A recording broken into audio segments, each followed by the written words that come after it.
All right, this is study 14 of our study in the letter to the Philippians. Today we're going to finish chapter 3 by looking at verse 18 to 21. Before we do that, we're going to answer the questions from verse 12 to 17. The first question was about Paul's goal. What was his great desire, his great goal? And it's to be like Christ more and more. That's what Paul wants. And if you read the verses, you're seeing that he's saying, like, I haven't achieved this yet, but I'm striving for that goal.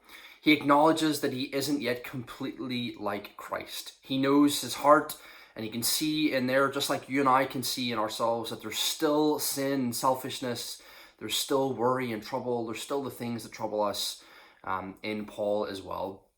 Now, he knows that there's still a way to go to be like Christ. Now, here's the thing. Chapter 1, verse 6, God has begun a good work in the believer. And chapter 1, verse 6 says, he will finish and complete that good work. The good work is to be like Jesus Christ. So Paul knows that. Paul knows that God's begun the work. He knows he'll complete the work. And he also knows that God is working in him mightily to bring about Christ-likeness in him. We see that in chapter 2, verse 13. God is working in the believer to bring out of us Christ-likeness. But like he's told us in chapter 2, verse 12, he knows that he is responsible to cultivate that work that God is doing. In other words, to work out our salvation. And Paul knows he needs to work out his salvation as well more and more. So he knows he has this responsibility. Now, Paul, he considers all the things of his past, his Jewishness, the things that he's lost for pursuing Christ.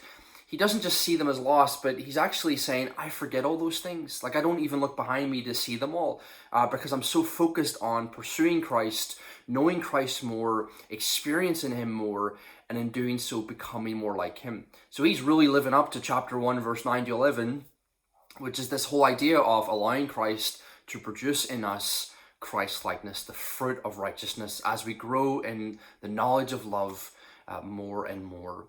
So that's Paul's great goal, to be like Jesus. Now, question 2 was about the mature. Paul writes about this in our reading previous, about the mature thinking this way. And what exactly is this way? Well, here it is. The spiritually mature are the ones who are growing in love, the way Philippians 1, verse 9 to 11 explains. And they're going to view life the same way that Paul views life.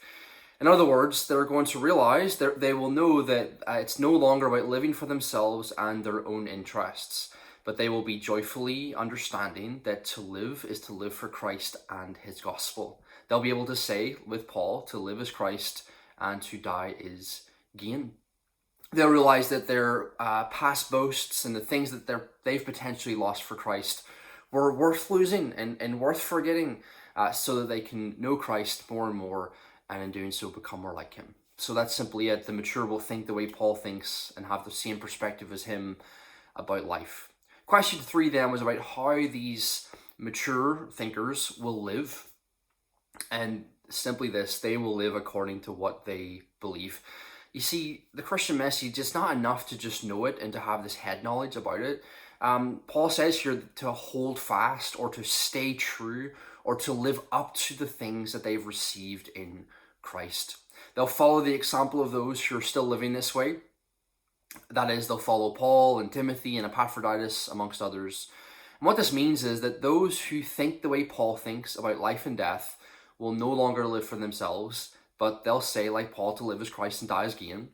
And remember, once again, to live for Christ is to concern yourself with the building up of others in their joy and their faith, to serve others and not yourself, even if that costs you your possessions, your freedom, or your life. So Paul's saying, my great goal is to pursue Christ no matter what the cost, and to be like him. Then he's saying, if you are mature in Christ, you'll think the same way, and if you think the same way, you'll live the same way as well. That's what chapter 3, verse 12 to 17 is really trying to say here.